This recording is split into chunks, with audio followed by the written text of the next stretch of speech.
Good afternoon, and welcome to today's ASA Academic and Professional Affairs webinar.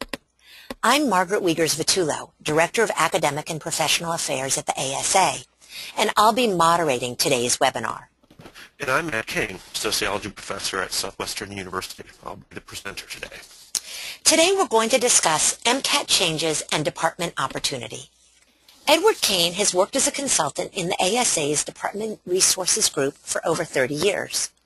His major focus is upon the structure and change in sociology curriculum, and he served as a program reviewer and led department workshops at dozens of institutions across the country. He is a co-author of the ASA's Liberal Learning in the Sociology Major Updated, Meeting the Challenge of Teaching Sociology in the 21st Century, and several dozen articles on the scholarship of teaching and learning. He is taught at the University of North Carolina at Chapel Hill, Cornell University, and Southwestern University, where he served 2 different terms as department chair. He received his PhD in sociology from the University of North Carolina at Chapel Hill, and is an active member of the ASA and the Southern Sociological Society. In 1997, he received the Hans Mausch Award for Distinguished Contributions to Undergraduate Sociology, given by the Section on Undergraduate Education of the ASA, and subsequently was recognized with the ASA Distinguished Contributions to Teaching Award and the Distinguished Contributions to Teaching Award of the Southern Sociological Society. With 3 different sets of students, he is currently collecting data on 3 research projects related to the impact of changes in the MCAT upon programs in sociology, programs in psychology, and advising of pre-medical students at institutions nationwide. So thank you, Ed, for agreeing to lead a webinar on this important topic. The floor is yours. Thank you. Starting in the spring of 2015, the MCAT will include a new required section on the social and behavioral sciences. This webinar focuses upon the implications of this change for sociology programs. The webinar is divided into 3 sections. The first section talks about the changes in the MCAT, including the time frame for modifications in the exam and the sociology content of the new section of the exam. The second part of the webinar outlines a series of proactive steps that can be taken to help prepare for the change and serve our students who plan to apply to medical school. And the final section of the webinar reviews some helpful resources for departments and programs as they plan for curricular changes related to the new MCAT. Each of the 3 sections will include time for questions and discussion. The December 2012 issue of Footnotes included an article on department planning related to changes in the MCAT exam. An important change in the MCAT has the potential to have a significant impact on sociology departments across the country. In February of 2012, the Association of American Medical Colleges, the AAMC, approved changes that will require aspiring doctors to have an understanding of the social and behavioral sciences. The new version of the test, which will be in place by January of 2015, includes an entire section on the social and behavioral sciences.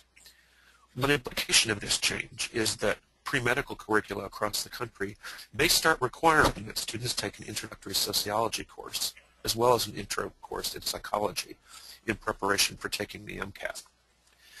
I'd like to get a sense of when each of you first learned about these changes in the MCAT. Okay, Margaret, could you please launch the poll? Absolutely. Now, just one moment.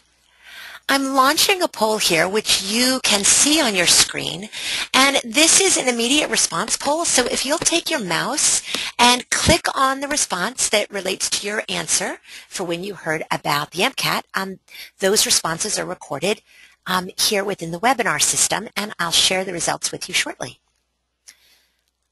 Okay, the responses are pouring in, which is wonderful. Okay, I'm going to leave the poll open for just a second longer.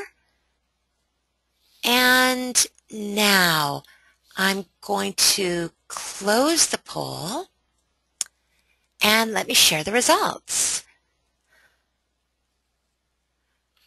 Oh, that's great. So more than half of you heard about this more than a year ago. That's excellent. but we can see that there's clearly a range. About 7% just heard about it with the webinar announcement, and about 7% heard about it in the last 6 months. Yeah. Great. That gives us some background to work from. Okay, wonderful. So I'm going to hide the poll now, and you are back in business. Excellent. Okay. Later in this webinar, Margaret, I think you might still have control. There we go. Excellent. Later in this webinar, I'll be talking about some major resources that are available to you as we plan for the upcoming changes. One major resource is the website for the Association of American Medical Colleges. This Ed, website I'm going to interrupt you for just 1 second, because you and I seem to have gotten off sync with each other. Do you want to have this slide on, or did you want the 4-section slide up now? I want the 4-section slide. Okay, let's go. There we go. Excellent. All right, now we're back in shape. Nothing is perfect in life or webinars. Okay. Thanks for helping out. Carry on. Okay. So that website, if you go to it, includes full webinars that review the content and structure of the different sections of the new test. This slide that you see now of the 4 sections is taken from that website and is used with permission from the AAMC. And if you want to use slides like this on campus, you can download them from that website and share them with your colleagues. As you can see, fully 1/4 of the new MCAT focuses upon the psychological, social, and biological foundations of behavior. The 4 sections are similar to each other in length and weighting on the test.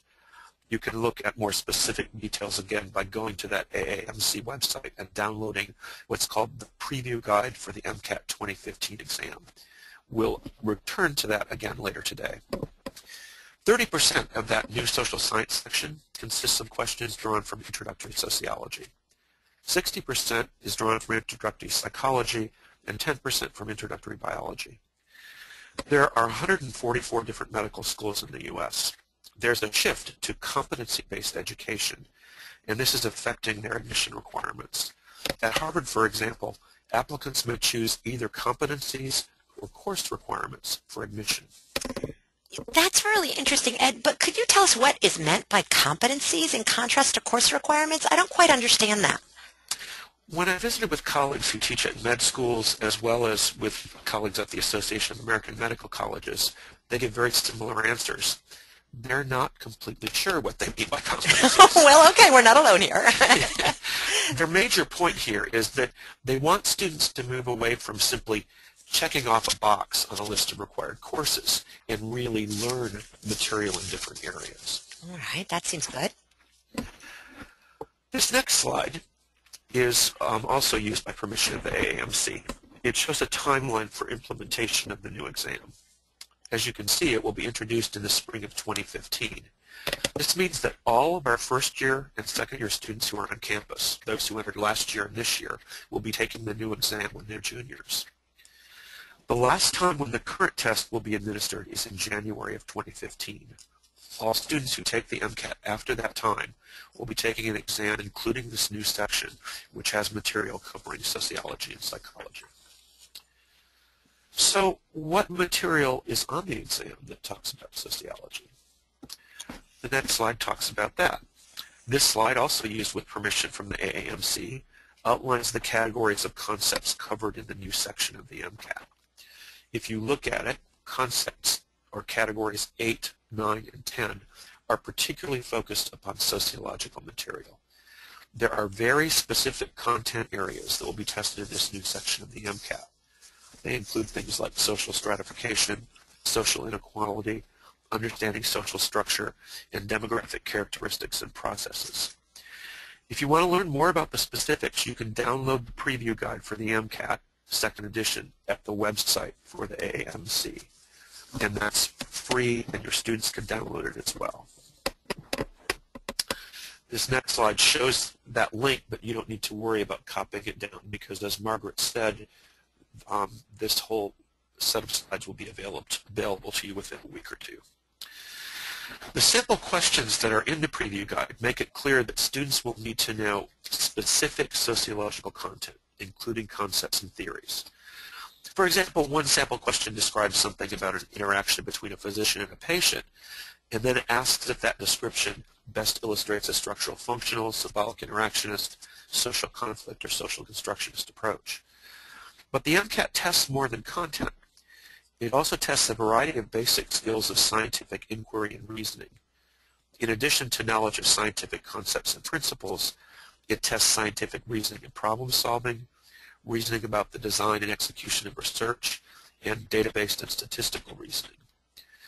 These are basic skills I would argue should be taught in the introductory sociology course.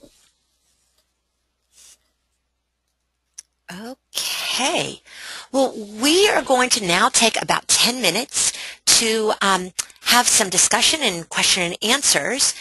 Remember that you can ask questions by clicking on that yellow hand symbol. You can also ask questions by typing them into your question pane. So let me see. All right, let me just see what we've got coming in here in terms of questions.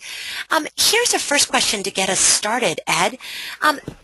This person is saying, all right, you covered a lot of material. Could you review the changes? You've said a lot already. Can you just sort of briefly put them into a nutshell? What's going on? Sure, I'd be glad to. There are actually a lot of different changes. This new section that has sociology and psychology content is not the only change. And the best way to get a handle on that is to go directly to that website of the Association of American Medical Colleges. They have webinars as well as sets of slides that review each different section of the test. So there are changes in the other sections as well. But the biggest one that affects us as sociologists is this addition of a totally new section that tests knowledge and content in sociology and psychology. Great. All right. Well, here's another question that's come through, and that is, are these questions multiple choice questions or are they essay questions? They're all multiple choice, is my understanding, but they're structured in different ways. So some of them are a short multiple choice question like you might put on an exam for a class, asking them to define a concept, or that example that I gave about a short illustration of a doctor and a patient having an interaction. But there are also quite a few where the student taking the test will read a section of a sociology study, and then they'll have to answer the study, flaws in the design. Often there is a table or a chart, and they have to read that table or chart and identify things like independent and dependent variables, which variables are the most important if it has regression coefficients, etc. So it is very specific skills that, again, I would suggest we should be teaching our students in introductory sociology. Okay, wonderful. Oh, good. The questions are coming right on in now. We've got another one that asks, how specific can you be about what content will be tested? So I can't be real specific here, and I'll give you two reasons why. The Association of American Medical Colleges has the copyright on all these materials, including the sample test questions. But a second reason, and it's a very good one, is they're still finalizing the test. So every time they make a change in what content is going to be covered, and they haven't made any recently, but it went through several versions, they post a new version on the website. So the website does give a very specific list of specific concepts, theories, etc., and skills. And if you go to that preview guide, it's very, very helpful. Wonderful. Somebody has put in a question asking if the slide deck is going to be made available. And so let me just say again that yes, all of the slides and a recording of this webinar will be sent to everyone who registered for the webinar a few days after the webinar is complete. Another participant asks, will med schools require Intro to Sociology? And the answer to that is very unclear. The advice I would give you is to contact the pre-med advisors on your campus and find out what med schools students on your campus are most likely to apply to, and then ask them if they know, are the requirements changing there. At the Association for American Medical Colleges, they told me that med schools are all making their own decisions. It typically tends to be the case, however, that all of the medical schools in one state make the same decision. And right now, although it's not finalized, it looks like in the state of Texas, where I am, for example, they are not going to require either an Intro Soc or an Intro Psych course. That doesn't change the fact that there's a section that covers all that material. So I'll talk about this a bit later, but it's already had a huge impact on our campus, on our enrollments in Intro Soc. Right. Here's a question that comes out. This person is saying, why would Intro to Soc be required instead of a specific Med-Soc class? Well, I think probably the most common explanation for that is it's not unusual that pre-med students only take a sociology course. And on most campuses, even if they don't have a lot of prerequisites, it's very typical that you have to take introductory sociology before you can take any upper-level course. And so if that's the case, it would make it more difficult for those students to complete all of the requirements that they have in chemistry and biology and physics and English. And you might say English, yes, in Texas, students have to have 2 English courses to get into any med school, and that's actually a relatively common requirement. Yeah. Now, you could clearly work with that on your campus. You could say, okay, we're going to have an exception. We're going to teach Med-Soc and not have a prerequisite for it. And that would get around that issue. But what I would point out, and if you look at the content that's covered in the material from the AAMC, they really aren't specifically Med-Soc questions. A lot of them are more general sociology applied to a medical setting. Now, of course, you would cover those in a good Med-Soc course, but you can cover them in an Intro Soc course as well. It's a very good question. Wonderful. Well, here's an interesting one. This person is saying, in my department, we created a specific introduction to sociology for pre-med and pre-health majors, specifically for those students who will likely go on to take the MCAT. Are other departments doing this as well? Yes, my understanding is they are. We're only just now starting to get in the data from the survey that we've sent out, but the places that have said they're doing that are all larger campuses. So small liberal arts schools, for example, really can't do that. I'm at a small liberal arts school, and all of the pre-med students in their first year are taking organic chemistry, and the labs for that are every day of the week. So we could not choose a time when all the pre-meds could take a specific section of Intro Soc. So we've made the decision to make sure that all of the sections cover the appropriate material. In another campus setting, analyze your setting, it may make much more sense to have specific sections that are designated, because if you have a lot of sections being taught by lots of different people, it might be a much bigger challenge to get all of them to teach the same set of content, and much easier is it to designate specific sections. Right. Wonderful. Well, just as a comment, somebody else says here that their undergraduate dean does not want us to make our medical sociology classes too pre-professional, meaning he doesn't want us teaching to the test per se, which is an interesting twist. And that was just their comment.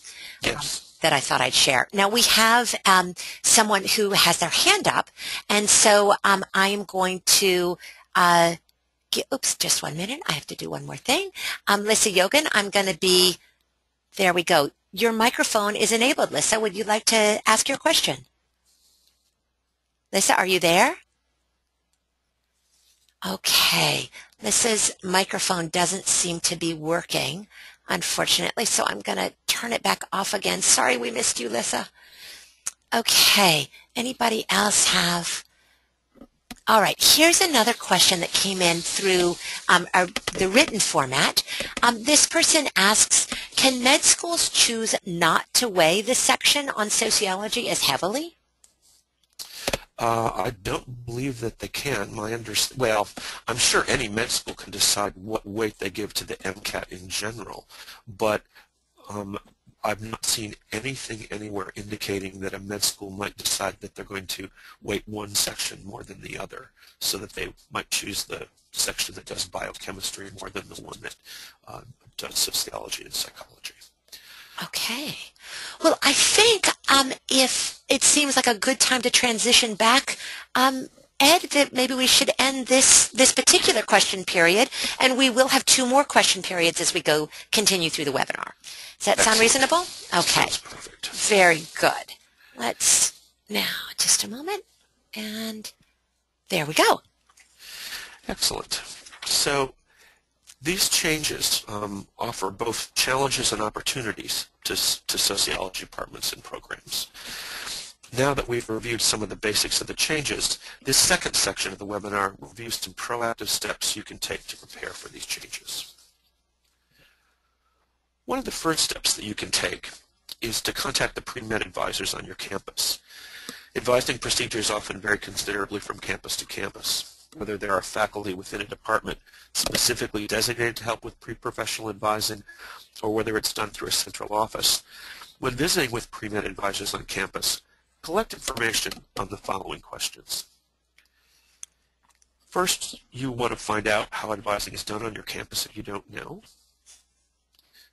Then you want to ask questions like, have they started to make any curricular changes related to the MCAT?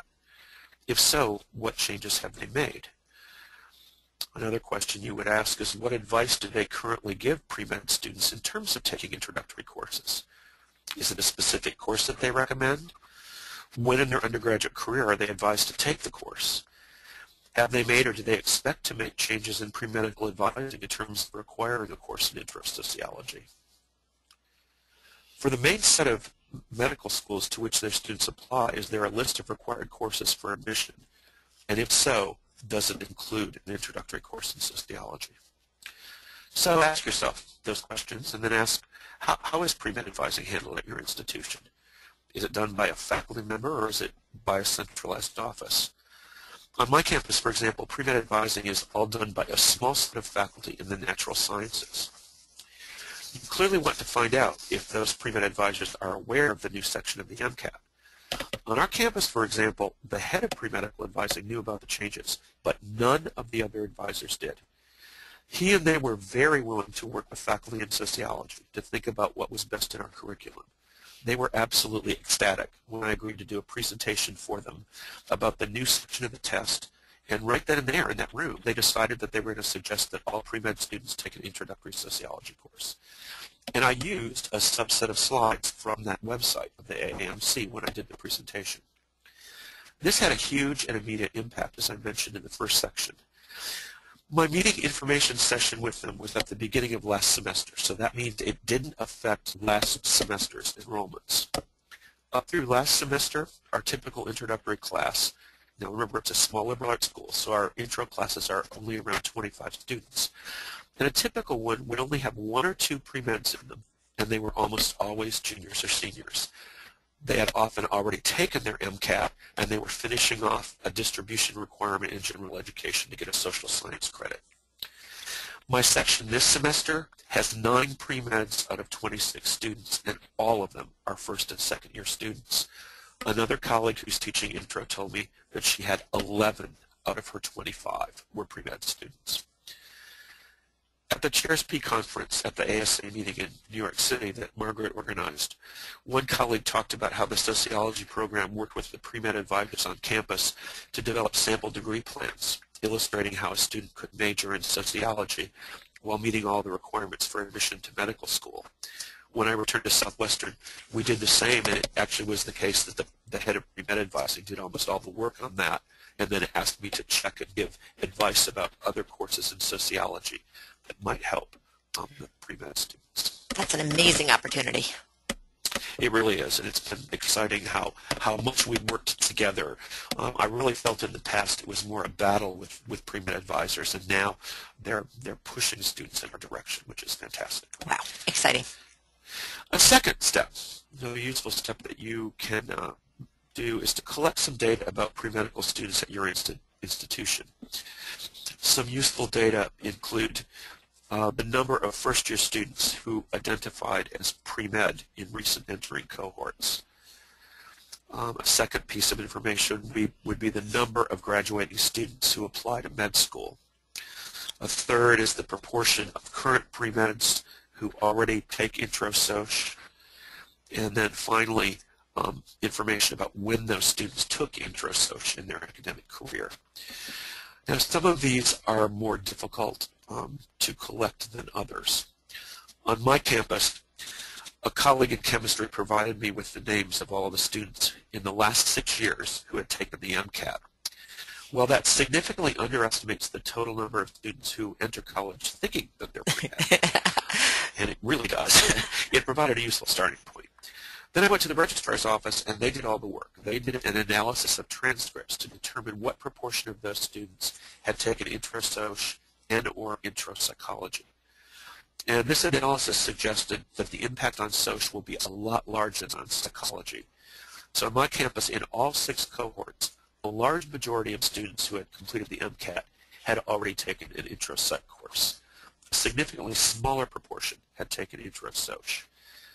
In the most extreme year, 100% had taken the intro-psych course, while only 25% had taken the introduction to sociology. In the most recent year, the relative proportions were 72% and 36%. It wasn't a real surprise because nationwide, psychology enrollments are among the largest in the social sciences, typically outpacing those in sociology. Some other proactive steps that you can take. The change in our enrollments in intro-soc points to the next proactive step. Talk with appropriate administrators about resource needs related to these changes. Those conversations should start early in the process and continue as more data are available on changes to the MCAT and their impact. A year ago, I visited with my dean and provost about the upcoming changes and their potential impact upon our enrollments. I shared the data from our transcript analysis that was done by the registrar's office. Now that we have some data from the first semester after pre-medical advising has changed, our department plans to visit with the provost again about future resource needs. Next, you need to examine the content of, as well as the student learning outcomes for introductory courses in your department. Or, if you decide it's going to be a med-soc course, look at the student learning outcomes and the content there. Ask, do they cover the content, the competencies, the student learning outcomes needed for the social and behavioral sciences section of the new MCAT? And directly related to this, you should have department discussions about student learning outcomes of introductory sociology and the needs of pre-med students taking the MCAT. Discuss the range of issues that need to be addressed, including increasing the number and timing of sections of introductory sociology offered, as well as coverage of material needed to prepare pre-medical students for their careers. One of the first recommendations that's found in Liberal Learning and the Sociology Major Updated is that departments should gauge the needs and interests of their students, and department goals and practices should, in part, reflect and respond to these needs and interests, as well as to the mission of the institution. I'd argue that the upcoming shift in the MCAT is a perfect example of how the needs of a specific subset of our students in introductory sociology may change. Now, do a little bit of an aside here. I can completely understand if someone bristles at the idea of, quote, teaching to a test. I bristle at that as well, but I would suggest that both the content in terms of concepts as well as the kinds of skills are content and skills that we all should be including in introductory sociology. And if we don't cover all of them, that's not a huge problem because they're still covered in a basic introductory text. Finally, yet another thing you can do is talk with appropriate department chairs about the desirability or the feasibility of offering introductory sociology specifically for pre-med majors. So as one of the questions that came up mentioned, that may be the best idea on your campus, and your colleagues can help you think that through. Even if no specific sections of introductory sociology are developed, coordination with departments that offer other required courses in the pre-medical sequence, such as biology and chemistry, is essential.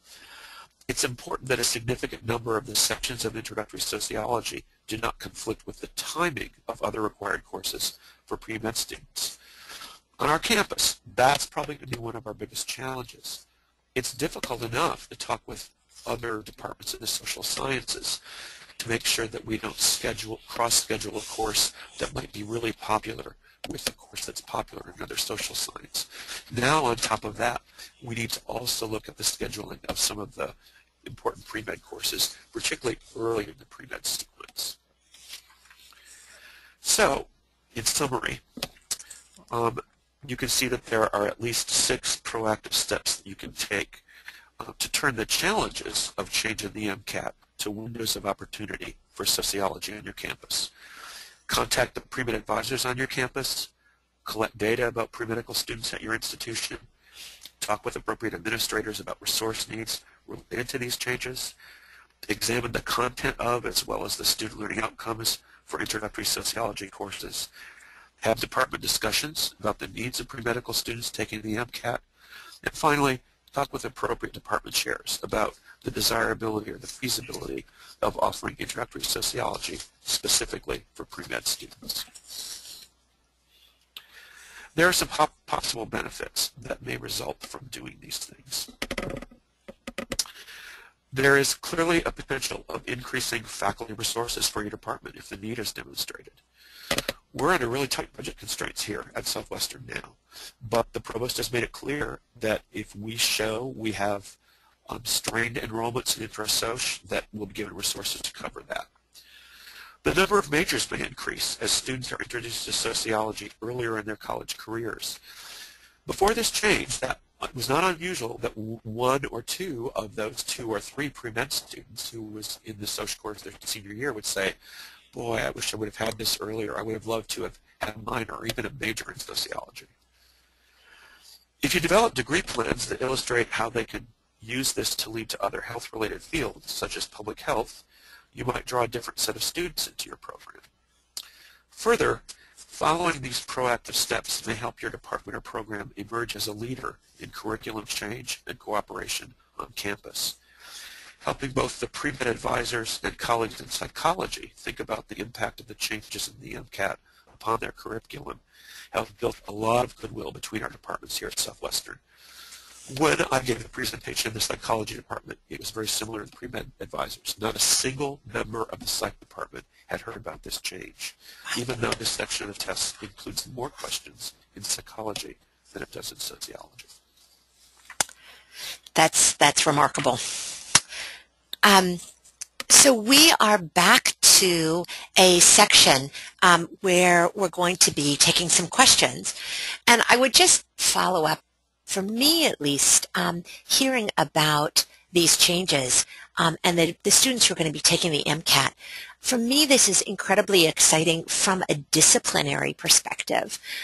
When we think about sociology as a discipline that serves the public good among its many other purposes, but there's a real strong, part of the mission of the ASA talks about sociology as a profession and a discipline serving the public good. And the idea of doctors having a sociological imagination is something that's really quite wonderfully exciting in my mind. I agree 100%. Now, let's see what we've got in terms of questions coming in here. And yes, somebody says, great point. Okay, I'm glad I'm not the only one who feels that way. Those are flipping through very quickly. As the questions come rolling in, they make my screen shift every time. So it's tricky to read them to you. Okay, now, here's one.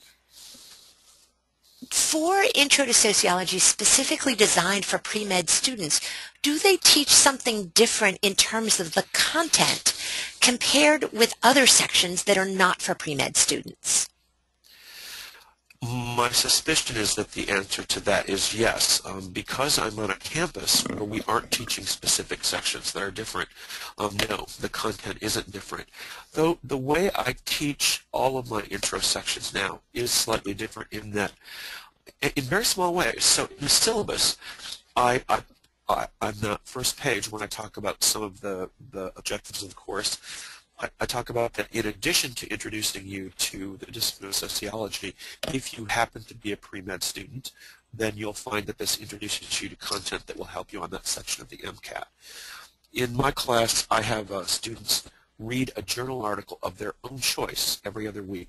So I have assigned journal articles as well as a textbook, but then I have them choose articles that they find of interest that are from a sociology journal. And then they turn in just a 3x5 card that gives a citation and maybe 1 or 2 of the findings.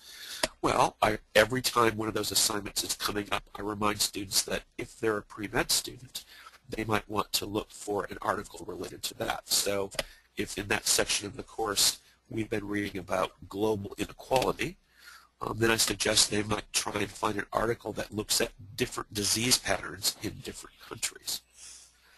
Now, I suspect that on campuses where they're having separate sections of intro that are aimed at pre-med, that there are differences. And here's a place I would like to enlist the help of all 50 of you who are participating in this today, as well as anyone who listens to this later.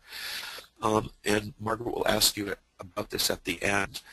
I would love to have you complete the very short survey that my students and I are distributing currently. We've sent it out to about a little bit more than 150 colleges and universities nationwide, but I'd love to add you to that sample. And it asks you very simple questions about when you heard about the changes, what you know about them, and maybe that you just heard about them. But it also asks, are there particular things that you've done on your campus that you think have been useful? And we will go back and, for those who are willing to do so, do very short online interviews where we'll call you up, we'll make sure we're on email at the same time, and then just talk about some of the things you've tried. So I'll make sure that's one of the questions I ask campuses that say they have a separate, they're going to have separate sections for pre-med students. I'll make sure that we ask them how different those are and in what ways they're different. Great. Wonderful. Okay. Now, would you suggest, this is another question that comes in, would you suggest that a particular member of the department be designated as a point person or liaison to pre-med advisors on campus? I think that's a great idea. I think we currently only have 15 responses. We literally just sent the survey out yesterday. And a common theme in the response was it actually wasn't that difficult to make the changes we needed, but it takes quite a bit of time, and often they would add it's useful if someone takes the responsibility for that and make sure that all of the pieces get fit together and then distributes that information to everyone else in the department. So if all the courses, the intro courses, are going to change, one person serves as the point person. They work with all of their colleagues. They don't make all the decisions, but I do think that's an excellent idea, an excellent suggestion. Wonderful. Well, here's a really interesting question that came in. This person asks, how are teaching methodologies like problem-based learning or team-based learning or other methods of instruction important for teaching students how to develop the reasoning skills that are being assessed in the MCAT? That is an excellent question, and I would suggest you have really hit a nail on the head, because I think in sociology many of us have done that for quite a long time. We've had students work in teams or work on problems or discuss articles in small groups. That has not been done much in the natural sciences, and in fact a number of major funding agencies are funding natural science departments to rethink how they teach scientific reasoning so that students are doing problem-based learning and team-based learning. So at Southwestern we have a multi-million-dollar grant from the Howard Hughes Foundation to do exactly that. And one result is that often our natural science colleagues are coming to look at what we do in sociology classrooms that might help them think that through. A great question. Wonderful. We just have two comments that have come in. One from an instructor who's saying that when she teaches the pre-med specific course, she uses more overt medical examples than she does in her regular classes. And someone else is saying that they don't use a textbook. They primarily use articles for their course. But someone else asks here, what types of textbooks and materials are being developed for intro courses geared for a pre-med audience? Okay, let's try a little bit of response to all three. The first one, excellent comment, that makes a lot of sense to me, that if you were teaching one that is specifically aimed at pre-med, that perhaps the majority of your illustrations and example are for medicine. And I do realize that I am using more examples like that in my general intro course because I know so many of the students are going to be taking the MCAT. I think it's great to not use a textbook at all. One thing I would suggest, if that's the case, if you have a lot of pre-med students, I would say to them, here are some names of some textbooks. And so when you're studying for the MCAT, for that section of the MCAT, in addition to reviewing the skills that you learned in this class and the content, you might want to buy a used edition. You can go online and for a relatively inexpensive cost get a used edition of a general introductory text. And that might cover some things that might not have gotten covered in the class. Because even if you use a textbook, you don't get through the whole textbook. So you might not cover all of the content areas that are on the MCAT, but if a student has the text, they can go back and read through them. The last question about what types of materials are being developed. That website again of the AAMC has a section where they've actually taken some introductory psychology textbooks and some introductory sociology textbooks, and they tell the exact pages where the different content areas are reviewed. It does not have a lot of different books there. AAMC would love to have more. They've said that they've had some slow movement from some of the publishers about that. I do also know a specific colleague who emailed me and said that on their campus, one or two of them are working on a textbook that specifically would be aimed in this direction. The AAMC was interested in having someone develop a textbook that would combine the psychology and sociology content, and they have not found takers on that, and I'll be honest, I'm not particularly surprised. But I was interested that they actually were trying to see if someone would be interested in that. Yeah. And if I didn't fully answer or respond to any of those, please feel free to add more to your question. I'm glad to talk a bit more. Okay. Well, we're just about at the end of this 10-minute question period. We will have one more question period at the end of the webinar. And I also want to encourage you all, the participants on the call, and it's quite exciting. We've got more than 50 people in this webinar today, to get brave. And if you have a microphone on your computer, click that hand symbol and raise your hand, because it's also sometimes fun to hear voices other than Ed and I. We'd love to hear your voice, literally your voice, not just your questions. So, I completely agree. But let's turn this back over to Ed for some more of Ed's lovely voice as you continue on, Ed. Thank you very much. So now we come to the final section of today's webinar, some helpful resources as you plan for curricular change. There are a number of helpful resources as you plan for these changes. Okay, we need to move on the page now, should say the helpful resources. Yes, great. We're there. Super. So, first, as already mentioned, the website of the Association of American Medical Colleges has a wide range of resources. You can download podcasts, webinars, and other materials related to the upcoming changes. This same website has a detailed preview guide you can download for free. I've already mentioned that. It talks in detail about all the sections of the MCAT, as well as including sample test questions, and a list of specific sociological content that is covered on the test. The AAMC also has an online repository of peer-reviewed teaching strategies focusing on all parts of the MCAT. It's called the Pre-Health Collection. You can contribute to this collection, as well as get ideas of what other faculty members are doing to help pre-medical students develop their knowledge and skills. The link to the Pre-Health Collection on teaching materials is on your screen. We've also provided the URL for Trails, the ASA's digital library of teaching and learning materials. You can post your materials in both places, and both Margaret and I would like to encourage you to do so. If you have any further questions, you should feel free to contact Jen Page, and I put her contact information on the bottom of this, and again, when these slides are available to you, you'll have that, so you don't need to try and copy that down right now. I've worked with Jen a lot, as has Margaret, and she has encouraged me to encourage other people to visit with her. And please feel free to use my name if you call her. Mention that you were in this webinar and that you had some questions for her. And I might add here that at the Chairs Conference this coming summer in San Francisco, if you are not aware of this, we have an all-day Chairs Conference just prior to the full first day of the ASA annual meeting. And this year's Chairs Conference will include a presentation probably by Jen Page or someone from AAMC specifically for department chairs.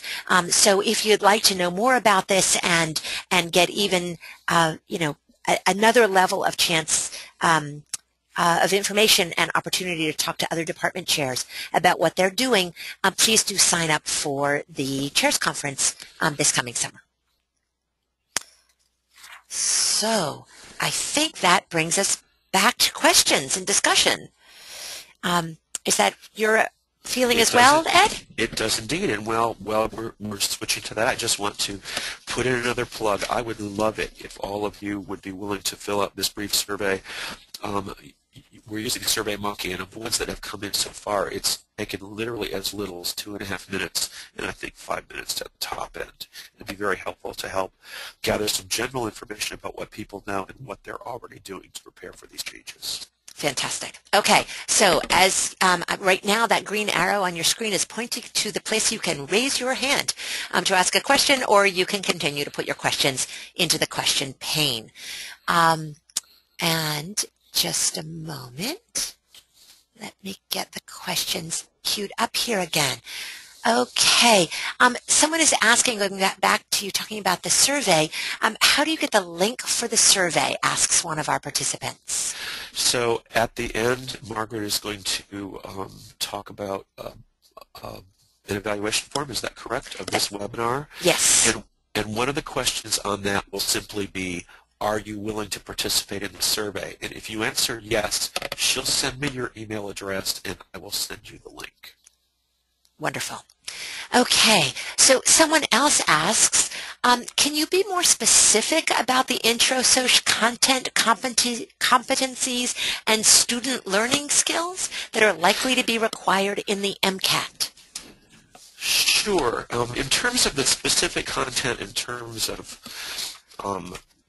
concepts, etc., I would again refer you to that preview guide, because they have a very detailed list. It goes on for pages and pages and pages. But in terms of the skills, this is not just true of sociology, it's true of all the different parts of the MCAT. They want the students who are taking it to be able to demonstrate the understanding of basic concepts and principles. So that's the list you'd look for under sociology. To identify relationships between closely related concepts. They also want them to know basic reasoning and problem-solving skills about theories, models, principles. So that example I said where there might be a table or a chart, and they're asked to interpret what's in the chart, which variables are most important, etc. They need to be able to analyze the explanations and predictions that are given.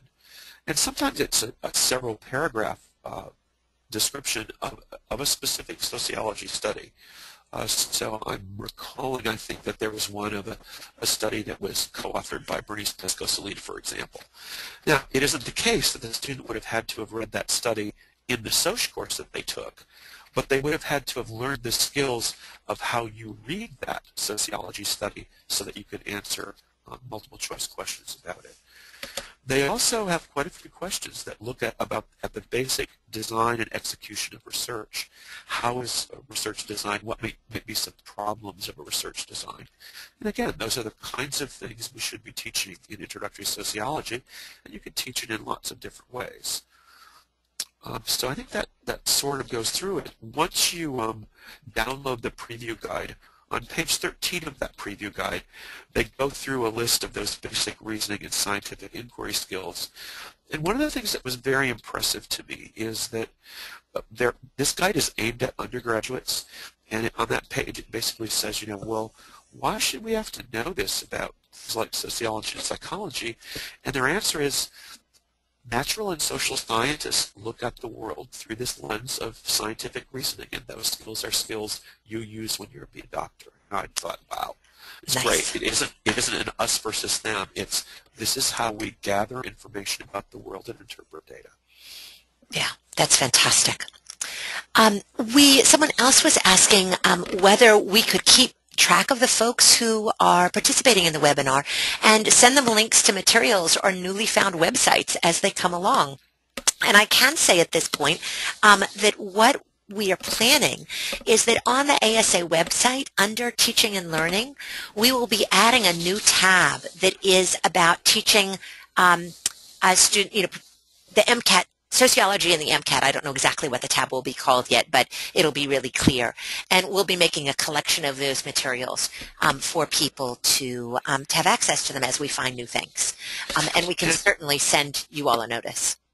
And I would add to that yet another reason to take this little mini survey that I do with my students is that when you complete the survey and you click submit, it takes you directly to a one-page web page that we put together that has links to a variety of things. So you can click a link directly to the article that I wrote in the December 2012 footnotes that talks about the changes in the MCAT. It gives you links to the AAMC website, as well as the specific link to the preview guide.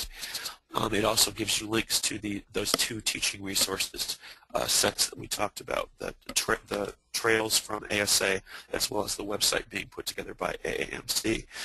And finally, we're going to keep a list of all the people who complete the survey, and we'll send you information about the results of the survey and any publications that might come of it as they go along. Wonderful. That's really exciting. I think it'll be a tremendously useful study, all of that information that you're collecting. Well, let's see. I'm going to leave the floor open for a second longer if we have any final questions coming in. But I think this new format of having questions sprinkled, opportunity for questions sprinkled throughout has really worked very well. So I am going to bring us, and we're just about at the end of our time anyway, but before I close off the webinar completely, I do have 3 quick comments to make. First, you got the opportunity to participate in this webinar because you were either a faculty member or a graduate student in a department that has joined the ASA Department Affiliates program. Chairs have to make difficult decisions about how to use department resources, so please let your chair know if you thought this webinar was useful, and if you would like to receive the announcements and registration links for the rest of the webinars in the 2013-2014 Department Affiliates webinar series. As the second point is that, as Ed has mentioned a couple of times, I will be sending out a evaluation, or rather you will receive an invitation to the evaluation as soon as you exit the webinar. It just has a few brief questions, and your responses will help us immensely as we plan our future webinars. As Ed mentioned, the evaluation includes a yes or no question about whether you would like to participate in his study of department responses to the MCAT. So if you say yes, I will send him your email address and he will follow up with you directly. Also, Ed will be writing another article for Footnotes this year that will feature departments that are responding to the new MCAT, so your department might receive some nice positive exposure as well if you decide to participate. So finally, thank you for your participation today. We hope to see you in a future webinar. And thank you so much, Ed. Thank you to all of you. I appreciate it, and I wish I could have talked more directly with each of you.